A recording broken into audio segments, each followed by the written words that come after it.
So a lot of things like women not being allowed to drive or something, that's not Islamic, that's the culture of that specific country. So, you know, it's really hard to look at things so openly and really research what the facts are of things when there's so many, you know, different prejudices. Everybody has prejudice, and there's so many different prejudices, so many different misconceptions, and,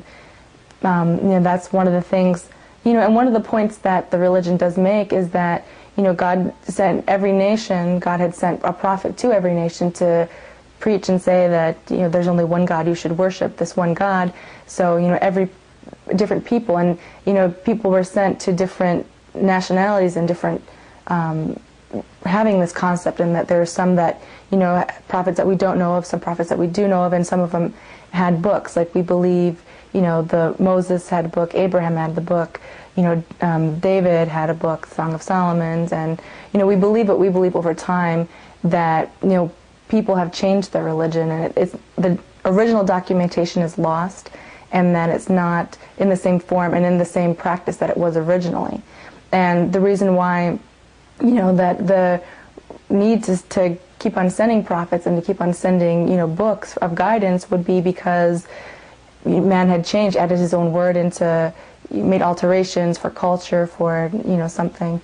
So when, you know, one of the points that Islam makes, you know, when prophets are sent, that some people, when they won't look at things optimistically and look at things truthfully because of, you know, arrogance, because of this is a person from a different race, this is a person from a different color, this is a person from a different country and a different culture, you know, and that doesn't, because of our own arrogance and our own prejudice, which God doesn't view men in the same way that we view men, that we won't accept that their ideas and their beliefs, even if it's the truth, because of arrogance in our own hearts, because of things. And that was one of the things, you know, it really hit home for me and helped me to look at things optimistically. And, you know, one thing that really did hinder me from converting was, you know, it was so socially unacceptable to be Muslim. You know, it's really, you know, difficult to, you know, be in a country and then be, you know, a minority, and then be in a minority that has so much, you know, prejudice with it, and has so much, you know, bad attention from the media, and has so much, you know, like false ideas with. I remember when, you know, I was first considering that I was going to, you know, get married and convert, and, you know, it was really hard to tell my family that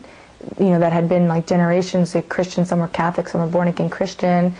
and this is, you know, a Christian country. It was really difficult to, you know, face the prejudice and the misconceptions of what people had to say to me, and just, you know, social outcast because of, you know, religious beliefs and knowing the difference. So it was a really big sacrifice, you know, to go against what the norm of the culture is. It's really, you know, wearing, you know, covering and doing, you know, practicing this religion, you get a lot of prejudice, and I think that's really something that hinders a lot of people from researching and accepting, is the misconceptions and the way other people socially you'll be perceived, and because you do make a lot of sacrifices and you have to face a lot of prejudice. You know, when I had originally started telling my family, especially my grandparents, they were very old, they're 75, and they've been Catholic all their lives, and their great-great-grandparents have been Catholic, and you know, I told them, and, you know, it really scared them, and they really, you know, were praying for me, they felt bad for me. You know, that's a lot of misconceptions, and it's really hard to, once you believe that this is the truth, and that's what really prevents people from really researching and looking at things optimistically. There's so much prejudice you face, and there's so much misconceptions. You know, and then I had ended up, you know, getting married, and, you know, started practicing the religion. And I went over to visit my husband's family, and, you know, I was trying not to be, you know, prejudiced, and trying not to, you know, be nervous, but I was nervous because of so many